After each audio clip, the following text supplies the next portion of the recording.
Senator Stoker. Thank you, Madam Acting Deputy President. I rise to speak about the amendments the government has proposed in this chamber to the Sex Discrimination Amendment Removing Discrimination Against Students Bill 2018. Because in all of the political huffing and puffing on this issue, I still think there are very few people who actually understand them. So I'd like to start with two important propositions. The first, no student should be discriminated against on the basis of their sexuality alone. That is something on which all sides of this chamber agree. It's not in contest. So everyone can stop grandstanding about how good they're going to be to vulnerable students. That change is going to happen, and that's despite the fact that no student has ever been expelled from a religious school for being gay. So let's start by taking that inflammatory matter well and truly off the table. The second proposition is this: it is a right fundamental to being a free person in a free society that we are all entitled to freedom of religion. Because at its core, it is about freedom of thought, freedom of association. It is utterly non-negotiable in a free society.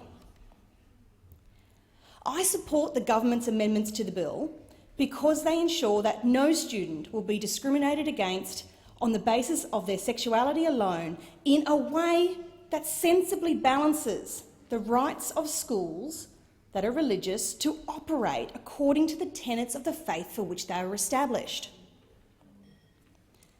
It is utterly extraordinary, for example, that a simple amendment stating that it is not unlawful to teach the doctrines of a religion in good faith is so abhorrent to Labor.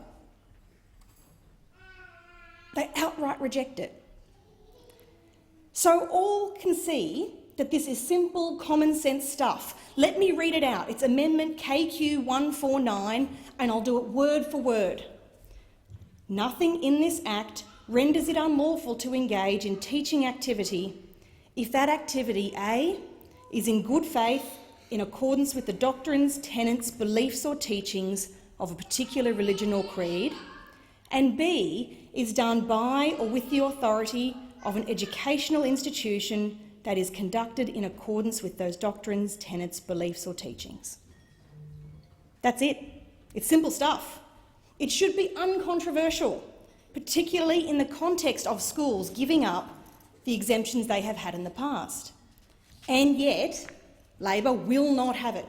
They resist the most simple, basic protection of the right to teach a faith in a school chosen by parents because it offers a faith-based education.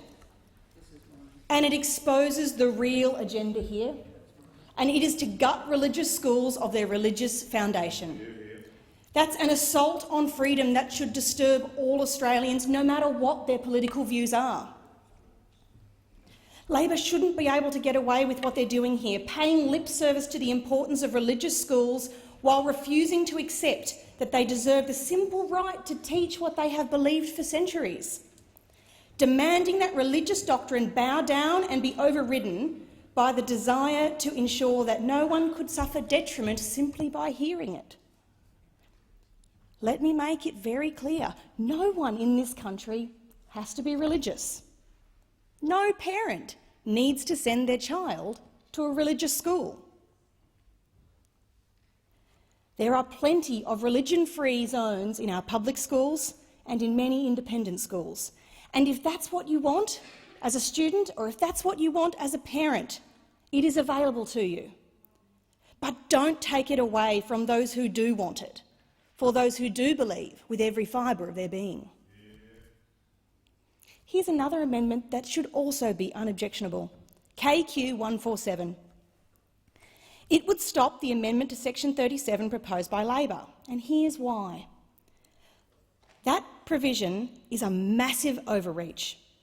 It attempts to apply discrimination law well beyond the schoolyard. It wants to apply it inside a synagogue, in the pulpit, in the sermon, in the mosque and in the seminary. It represents an aggressive move from this parliament to regulate the content of religion, and it is damning to freedom of thought, speech and faith because of it. Finally, Amendment KQ148, in which the government would insert a Section 7 capital E to the Act.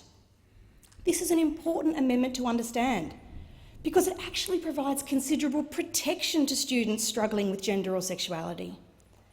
It provides that when considering the defence of reasonableness to indirect discrimination, it will be relevant to take into account whether the condition, requirement or practice imposed by the educational institution is one that's imposed in accordance with the tenets of the faith, but here's the kicker, here's the important bit, in accordance with a publicly available policy. The reason this helps students is because it is upfront, clear as crystal. Before anyone enrolls in a religious school, before anyone is in doubt, before anyone is in conflict, the school must, if it wants to rely on this section, be very clear about how it will handle these issues. This transparency is a protection for students, but it also gives necessary certainty for schools. It also, very importantly, provides that schools must have regard to the best interests of the child in a customised, personalised way. Madam Acting Deputy President, none of these amendments are extreme. All are simple, balanced and fair to all students, whatever their views, wherever they're at in their life. And the resistance to these amendments and the political grandstanding is proof of the extreme left's aggressive agenda. That agenda is borne out when we see that they will not even contemplate these amendments. And Madam Acting Deputy President, I think that's a very sad thing for freedom in this country.